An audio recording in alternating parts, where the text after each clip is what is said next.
तुझे कोई क्षमा नहीं मिलेगा। आज तेरी सर कट के ही रहूंगी। महाकाली की क्रोध देखकर सीप की बेसधारी ब्रह्मदैत्य भागने लगा और महाकाली भी अपना अस्त्र लिए उसका पीछा करने लगी। फिर अचानक ब्रह्मदैत्य फिसल के गिरते ही महेशपुर गांव में गौरी नाम की एक लड़की रहती थी। वो बहुत ही खूबसूरत और गोरी थी। उसका रेशमी बाल बहुत ही सुंदर था। इस रूप के लिए उसके घमंड भी थी। वो बचपन से ही महादेव के बड़े भक्त थे और तब से उसका एक ही सपना था कि उसे महादेव जैसी पति मिले। इसीलिए महाशिवरात्रि के अगले शाम को, कल महाशिवरात्रि है, महादेव को जल चढ़ाऊंगी और प्रार्थना करूंगी कि उसकी तरह ही मुझे एक पति मिले। लेकिन कल तो मंदिर में बहुत भीड़ होगी। अगर सब एक साथ बाबा से प्रार्थना करेंगे तब मेरी प्रार्थना वो सुन नहीं पाए तो आज रात को ही मैं मंदिर चली जाती हूँ। ये कहकर गौरी उसी रात जंगल के शिव मंदिर के लिए रवाना हो गई। लेकिन वो जंगल बहुत ही घना था और एक शमशान को भी पार करके जाना पड़ता था। ज्यादातर रात के अंधेरे में उस तरफ कोई नहीं जाता था। लेकिन गौरी शिव के नाम जपते हुए मंदिर की तरफ जाती है। ओम नमः शिवाय, ओम नमः शिवाय, ओम नमः शिवाय। अरे बाप रे, मुझे एक अजीब सी अनुभव हो रही है। चारों ओर अंधेरा है। इधर उधर से लोमड़ी की आवाज सुनाई दे रही थी। कुछ दूर जाते ही एक काली बिल्ली उसका रास्ता काट गई। गौरी बहुत ही डर जाती है। तभी उसे सुनाई देती है एक पायलों की आवाज। लग रहा था कि कोई उसकी पीछे पीछे आ रही है। लेकिन गौरी एक बार भी पीछे की तरफ ना मुड़ के महादेव का नाम जपते हुए आखिरकार पुराने शिव मंदिर में पहुंच गए। और वहां पहुंच के वो अपनी सारे मन की बात महादेव को बताने लगी। हे महादेव, मैं इतनी रात को जंगल पार करके आपके पास आई हूँ सिर्फ मेरी मन की बात बताने के लिए। लेकिन आप तो मेरी कहाँ सुनते ही नहीं कि मुझे भी आप जैसा पति मिले। लीजिए, ये सारी चीज मैं आपके लिए लाई हूँ। इस बार मुझे आप जैसा पति चाहिए ही चाहिए। और तब स्वर्ग में बैठे माता पार्वती गौरी की सारी बात सुन रही थी। ये सब सुन के माता मन ही मन कहती है, चाहत तो देखो, शिव की जैसा पति चाहिए। न जाने क्यों सबका नजर मेरे पति पर ही है। पता तो नहीं शमशान में रहने वाला पति के साथ रहने में कैसा लगता है। जो जिसके साथ रहता है वही जानता है। सब्र कर, तू भी जान जाएगा। लेकिन इस पुराने शिव मंदिर के पास बेल के पेड़ पर बैठे एक ब्रह्मदैत्य पैर झुला रहा था और वो भी गौरी की सारी बात सुन लेता है। अरे ये सुंदरी कौन है और वो क्या बोल रही है? एक सरकारी नौकरी करने वाला सुंदर सा पति चाहिए और ये सब लड़कियों की ऐसी चाहत के वजह से मैं जिंदगी भर कुमारा रहते रहते मर गया और अभी भूत बन के इधर उधर भटक रहा हूँ। फिर भी एक चुड़ैल डायन भी नहीं मिल रही है।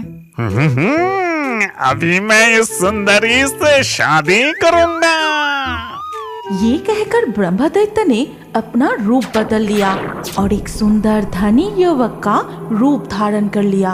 और गौरी मंदिर से बाहर निकलते ही वो उसे कहता है, ए सुंदरी, जरा रुको तो, तुमसे कुछ जरूरी बात करना है। गौरी पीछे मुड़कर देखती है और वो उस लड़का को देखकर मंत्रमुग्ध हो जाती है। कौन है आप? मैं तो आपको पहचाना नहीं। क्या आप मेरे पीछा तो नहीं कर रहे थे? मेरा नाम है कैलाश। मैं उस गांव का जमींदार परिवार से हूँ। अभी तो मैं शहर में रहता हूँ और इस रास्ते से ही मैं पुरानी घर की तरफ जा रहा था। तब तुम्हें देखते ही मैं तो पूरा फिदा हो गया। क्या तुम मुझसे शादी करोगी? ये सुनकर गौरी मन ही मन कहती है, क्या महादेव ने मेरी प्रार्थना सुन ली? शायद उन्होंने ही इसे मेरे पास भेजे होंगे। अच्छा ठीक है, फिर तो तुम्हें मेरी माँ बाबूजी से बात करना पड़ेगा। अब तुम मेरे साथ हमारे घर चलो।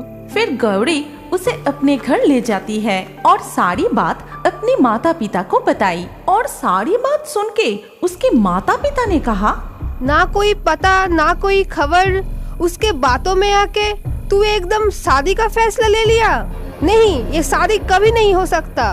मैं जिंदा रहते हुए ये शादी होने नहीं दूंगा। अगर जरूरत पड़े तो मैं तुझे घर में बंदी बना के रखूंगा। ना जान ना पहचान उस लड़के के साथ तेरे ये शादी कभी नहीं हो सकता। अगर मुझे शादी करनी है तो मैं इसी से ही करूंगी, नहीं तो।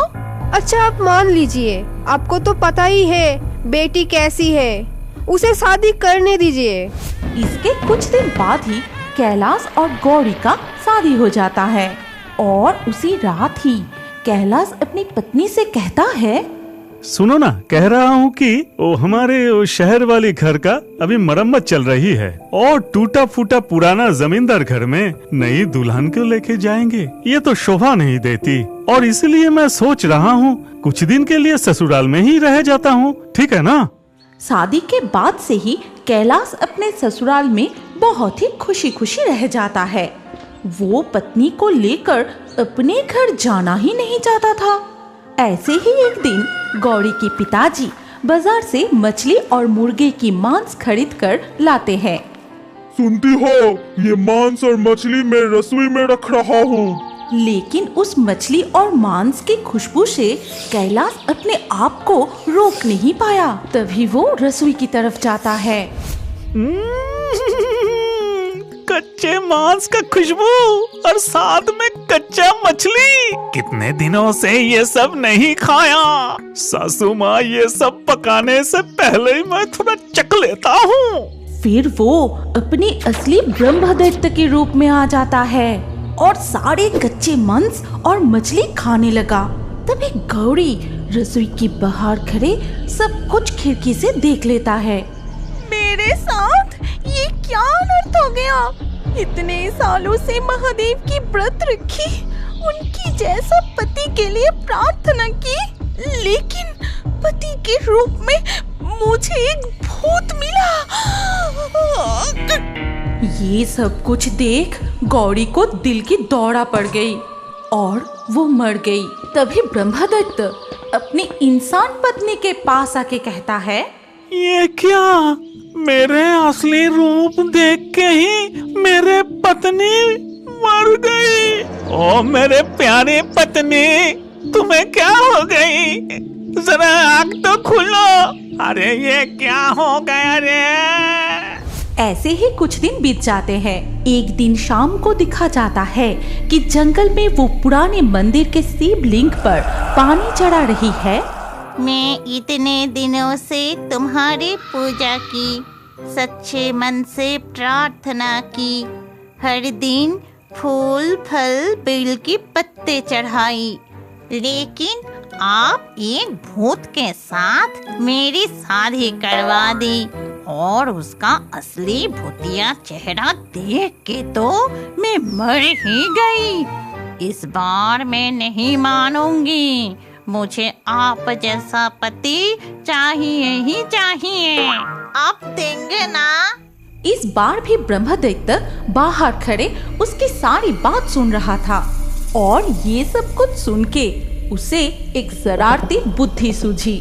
साथ ही साथ वो इस बार महादेव का रूप धारण करता है। फिर, मैं तुम्हारी साधना से संतुष्ट हूँ, इसीलिए मैं तुमसे शादी करने के लिए स्वयं आया हूँ। अरे बाप रे, ये मैं क्या देख रही हूँ? महादेव खुद मुझसे शादी करना चाहते हैं, तो फिर मैं देर नहीं करूँगी, मैं जल्दी से तैयारी करती हूँ।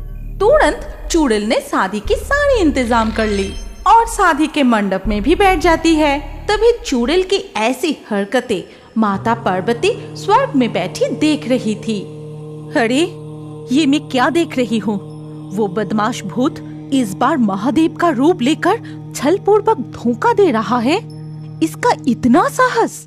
ये कहकर माता पार्वती क्रोधित होके अपना महाकाली का रूप धारण किए, फिर मंदिर के सामने प्रकट हुई। बदमाश भूत, स्वर्ग से मैं तेरी सारी शरारती हरकतें देख चुकी हूँ। तेरी इतनी साहस कि तू महादेव का रूप लेकर छल करता है। आज मैं तेरे धड़ से सर कट के अलग कर दूंगी। हे माता, मुझे छोड़ दो। जिंदगी भर तो मैं कुंवारा था, इसीलिए मैं शादी के लालच में ये गलत काम कर बैठा। मुझे आप क्षमा कर दीजिए। तुझे कोई क्षमा नहीं मिलेगा। आज तेरी सर कट के ही रहूंगी। महाकाली की क्रोध देखकर सीप की बेसधारी ब्रह्मदैत्य भागने लगा और महाकाली भी अपना अस्त्र लिए उसका पीछा करने लगी। फिर अचानक ब्रह्मदैत्य फिसल के गिरते ही वो अपने असली रूप में आ जाता है और तभी महाकाली अपनी अस्त्र उठाए उसका सर जैसे ही धड़ से अलग करने जाती है, ठीक उसी वक्त महादेव वहाँ प्रकट हुए और वो चुड़ैल भी वहाँ आ जाती है। शांत हो जा पार्वती, उसे माफ कर दो। जीवित काल में गौरी लालच में आके सोच विचार ना करके गलत आदमी से शादी करके अन्याय किया था और बार बार छल करके ब्रह्मदैत्य ने घोर अन्याय किया। इसीलिए अब दोनों को ही सजा भुगतना पड़ेगा और साजा है कि चुड़ैल और ब्रह्मदैत्य को शादी करके घर बसाना पड़ेगा। महादेव के आदेश अनुसार ब्रह्मदैत्य ने चुड़ैल से विवाह कर लिया। तब माता पार्वती महादेव के साथ स्वर्ग में वापस चली गई। शादी के बाद ब्रह्मदैत्य और चुड़ैल खुशी खुशी रहने लगे। हमारी कहानी यहीं पर समाप्त होती है। अगर आपको ये कहानी अच्छी लगी हो तो इस वीडियो को लाइक करें और अभी और एक नई मजेदार कार्टून देखने के लिए स्क्रीन के ऊपर इस वीडियो को क्लिक कीजिए और हमारे इस चैनल को जल्दी से सब्सक्राइब कर लीजिए।